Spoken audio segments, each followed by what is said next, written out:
it's probably about 100 of those. Yeah. And she tells me, she's like 10 years younger than me, telling me I can't go by Linda Smith. Oh, Yeah. wow. Where's Rodney Dangerfield when I get no respect? Right. I'm going to make sure that we didn't get Zuckerberg and it's really live. Okay. Yeah, we're live. Woo! Yeah. Trey Elliot is here, you guys. I'll do his intro in one little second. Thank you guys so much for coming on to Comic Spot, either in the moment or after the fact, with your pants on or not.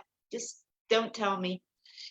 It's so nice to have you here watching. This is the place, and there's others, where you can get to know comedians off stage, behind their mask, before the pandemic mask, where they drop their guard and they let you know who they are. No trick questions, just their life, their passion, what their goals are, that kind of thing. So you can go, I like the guy that was the skater dude. He was really cool. I want to go see him do comedy.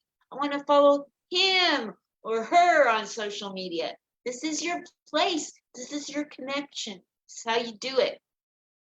So I have a sponsor, believe it or not, I still have a sponsor. So I was in the Army, Trey, in 1973. Okay.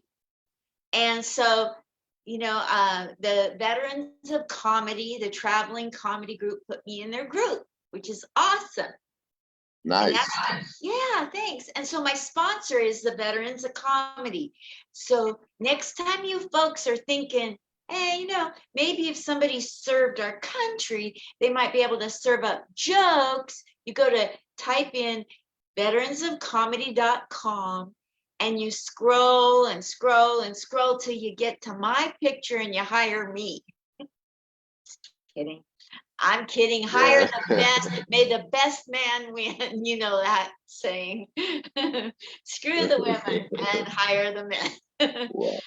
Anyway, I'm so glad that we have a really cool person here for you to get to know today. This is episode number 967 or something like that. Who knows? Wow. So our guest today is very esteemed, very accomplished. Not only is he a comedian, he's an actor. He's probably many other things, many other hats that he wears. But for right now, he's told me that I only get to say what he gave me on paper. And that is, he didn't really act like that. He said, tell him season 2 of Hacks on HBO Max. HBO Max. Yeah. Hacks. I watched a little of the trailer and I was like, I want to watch this. I'm a big fan of the people on the show, including you now. Right. He's touring right now around the country, maybe the world. We don't know yet because we haven't gotten to know Trey. He's touring with Tony Rock. Can you believe that stuff, you guys? Look at this. Look who we got here for you today. Welcome to the stage, the one and only, the non-football player, Trey Elliot. Yes, not the football player. Hey, how are you, Linda? Wonderful. Are you in Vegas today? You were yesterday. I'm still in Vegas. I actually leave tomorrow. So I'm still here. Yeah. Awesome. So tell us about we only get 20 minutes with you. That's not a lot of time. I want to know where you grew up, what you were like in your household, how many siblings. I want to know about you in school. Were you a troublemaker, a good little kid in Catholic school? Tell us. We got to know who you are. Well, I was born and raised in New Jersey, a town called Plainfield in Edison, New Jersey. So, yes, I was my mother, Barbara, and my dad, Walter, conceived, had me. I was born December 30th, 1980. So I was almost a New Year's Eve baby. And I came out before then, And so I was born and raised in New Jersey. I have an older sister who's 3 years older than me by the name of Kim. and shout out to Kim. And so, yeah, so I pretty much, had a real close knit family. Let's see, my mom and dad divorced when I was 3, so it was a lot of times me, my mom, and my sister. A lot of times for the most part. And yeah, so I had a pretty good childhood, man. I really can't complain about the childhood. Like I said, I come from a close knit family from both my mom and my dad's side of the family. And yeah, I was one of those great active kids. Um, I played sports, but I was always talker in school. So, so I would get in trouble in school, but I wouldn't get in trouble for, nothing malicious. At some points I would get in fights and everything, but mostly I got in trouble for talking and, disrupting the class, trying to make jokes in the classroom, whatever. Yeah. Yes. So, So when, like in your life growing up, when would you say you realized that comedy has a power to turn people around or to get you friends or to get through boring times? When did you really catch hold of your comedic power? well, I mean, I knew that from a kid that being funny or laughter was a good thing, and laughter will get you liked a lot. A lot of people will like you if you can make them laugh. And growing up, I wasn't even a funny. I was funny, but I was around a lot of funny people, and I would just sit back and watch them, and I kind of just just had that natural gift of making people want to laugh. So sometimes even with my teachers, they would want to send me to the office, but yeah, I would make them laugh. So all the good teachers, knew kind of how to, work their how to work with me and how to handle that. And so, but some teachers, they didn't care. Yeah, I was disrupting their class, so it didn't matter. But I knew early then that laughter is very powerful, and I could get away with a lot of things with the gift of laughter. So, Absolutely. So after grade school and high school, where did you what tell me about your life till today, from high school on to today? well, high school. After high school, I went to college in Atlanta, Georgia. A college called Clark Atlanta University, historically black college, and and so Atlanta is special because Atlanta is where I really like had the idea of wanting to be a comedian. So I graduated college and I graduated high school in '98. And so then I said moved to Atlanta. And then Atlanta was where I met my closest friends to this day. I call them my brothers because they're very close. And we all were silly. We all loved to make people laugh. That's how we used to get our girls through, making them laugh all the time. So we all kind of had this gift of knowing how to make people laugh as a crew, as a group. And we were just silly, man. To this day, we still are. We still are silly. And so then I got the idea that I wanted to try comedy. I was working at UPS while I was in college, and I actually wanted a coworker of mine dared me to go on stage to try stand up, and that was in 2002. So that kind of what birthed my or triggered my stand up comedy career was a dare from a UPS coworker. How did that go? How scared were you and how did it go? I mean, it went well. I practiced every day. Like, we were the popular kids, so we always had people at our house. So every time we had someone come over, I would perform our routine for them. So then the night of the show, it went pretty good. So I thought, and that was because, I had all my friends there to support me. So, I got the courtesy laughs because, it was, I had a big group of people that came for me. It wasn't until the next week that I went that I didn't have nobody come for me. I just went alone. And that's when I really discovered that, oh, this ain't easy. And that was when I got booed and, and I really had the real rude awakening of comedy in the journey of it. Yeah. What did you do with your comedy to adjust talking to strangers as opposed to your friends? Because that's pretty interesting that you still remember that first time and second time being so different. And a lot of comedians don't even understand how much different it is to entertain people who don't know you. Yeah. Well, it, when I started, I had did comedy twice in Atlanta, and then I ended up moving to Maryland. Um, yeah, I ended up moving to Maryland, and and I moved to Maryland because like I'm a father, so my son at this time he was living in Maryland. He had left Atlanta and with his mom to Maryland, so I eventually moved to Maryland for him. And then I didn't know that Maryland had in the DC, because Maryland and DC is all next to each other. I didn't know that they had a comedy circuit as big as they did. So it wasn't until I moved to Maryland where I learned how to actually be a comedian and hone my skills as a comedian. Atlanta birthed it, but Maryland honed me as a comedian. And basically what I did, it was just trial and error, just going to these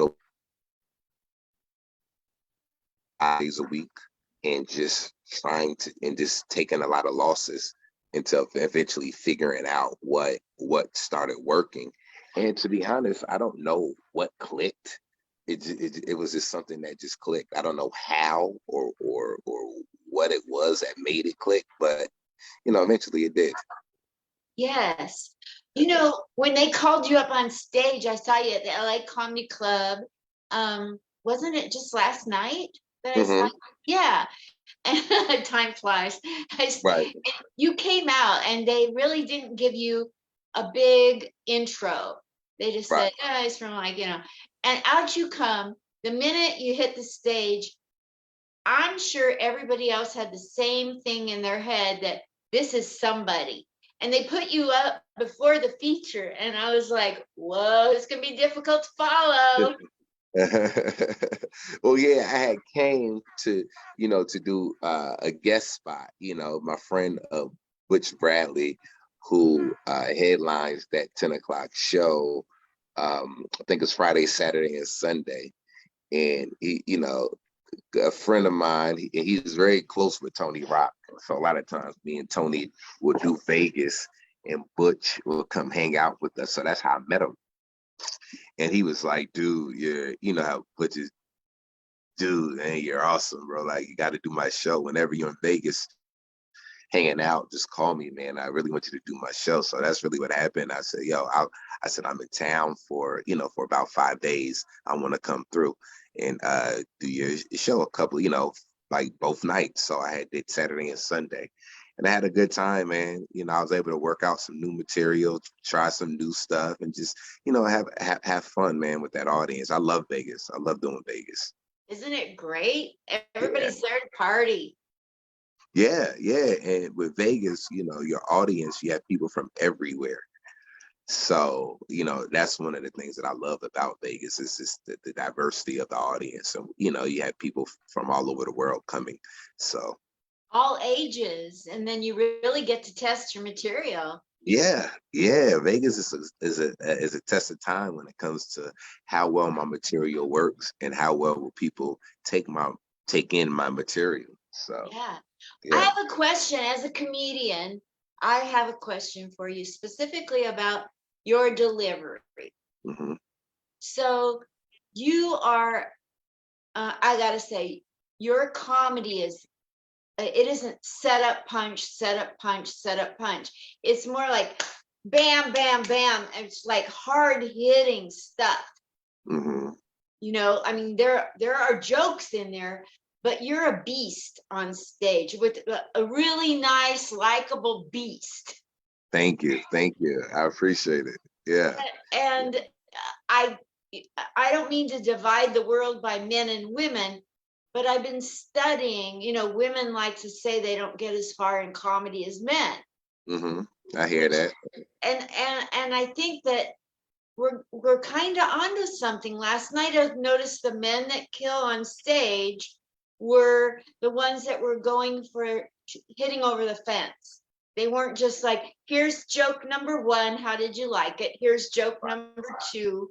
And so what is it that newer comics can do to cross over from here's a joke, here's a joke, here's a joke to being killers? Um, Basically, for me, it was when I started talking about my real life that I think that I tapped into another dimension of funny. And it took me, I've been doing comedy since '02. It took me at least 10 years to really learn how to be comfortable telling my story or tapping into my life and putting it on stage. So prior to that, I just had a lot of jokes that were funny, but it wasn't until probably to 10 years in, I was like, man, I really want to start talking about my life in certain situations. So, and when I made that transition, then I was noticing like, oh wow, this is some next level type of situation. And I just tell a lot of comedians, don't like however you write or whatever your technique is for writing, that's cool, but talk do more talking about yourself. Be more personal with the audience. So when you get off stage, the audience can know something about you. Have material that no one else could really have or talk about. Because we all experience a lot of the same things, but nobody will experience anything the same exact way you experienced it. So I think, like you came to the Sunday show, but Saturday I had did my bit about me winning The Price is Right, which is one of my favorite jokes, one of my favorite stories. I won The Price is Right like 2 years ago, and I tell that joke and that story about how I won and how I got on the show, and I mean it's one of my favorite bits. You know what I mean? So I tell a lot of comedians, write bits, don't write jokes, write bits. So that's what I do now. So Now, do you have the Price is Right bit on a YouTube that I can listen to that? the latest one, no, but I think I have some footage out there that I could get to you. I'd love Yeah, to hear that. Darn, I missed Saturday. That would have yeah, been fun. yeah. The funny thing is I've had a joke about The Price is Right for years. And then to actually get on the show, I had to change the joke because I had actually got on the show and I won the show. So my joke that I had all these years was about how black people don't win on The Price is Right, And here I go years later, I actually get on the show and win. So then I had to change the joke kind of around me actually winning on The Price is Right. But I still got some of the old premise of the joke in the new story, but it's one of my favorite bits. Yeah. Oh, I have to hear that. So I got on The Price is Right. I went there to watch. And from being on the show that they prep you at every stage walking through before you get to sit down. They say, now don't piss off Wayne Brady. No, let's make a deal. Oh, Yeah, wrong yeah. show. Wayne is let's make a deal. Oh my gosh, I got the wrong show. So anyway, and when they told us not to upset Wayne Brady, and then they start rolling the show, and they told the people don't try to bargain with him. If you win $100, don't say you want 200, right? Right. So they go, okay, action. And the first person won something and tried to bargain, and Oh God. and he said, well, we all know that shit ain't gonna happen. And they're like, cut. I like Wayne Brady. Me too. Wayne Brady he's a beast, man. He's another beast. Great at his improv, man. I love Wayne. Me too. He's so real, That's what I appreciate because he didn't hold back. He said what he was thinking. And Yeah, that's so rare to have funny people that are uninhibited to be themselves. right. Right. Definitely. It's very, That's what I love, the authenticity of people. That those are the kind of people that I'm drawn to. It's hard to find in this business. So Yes. Who are a couple of your favorite people in the business who have been super supportive and authentic to you? it's been a few. I mean, Tony Rock is been a guy for me. Martin Lawrence, who inspired me to want to do comedy, watching him on television.